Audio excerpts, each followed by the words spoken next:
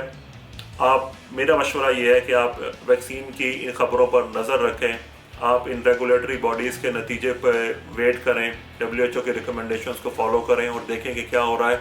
लेकिन फ़िलहाल corona virus की वजह से पैदा होने वाला रिस्क, इससे होने वाले ख़तरात और इससे होने वाली डेथ वैक्सीन से होने वाले प्रॉब्लम से कहीं ज़्यादा है। तो वैक्सीन लगवाने में हेजिटेंसी का शिकार ना हो। जो भी वैक्सीन आपको मिलती है आप फ़ौरन वैक्सीन लगवाएं और अपने आप को कोरोना वायरस से बचाएं। अल्लाह ताला से दुआ करते हैं कि अल्लाह ताला इन तमाम मामलात में हमारी रहनुमाई फरमाए और इंसानियत को इस मौलिक वबा से जल्द अज जल्द छुटकारा अता फरमाए। अल्लाह हाफ़िज़।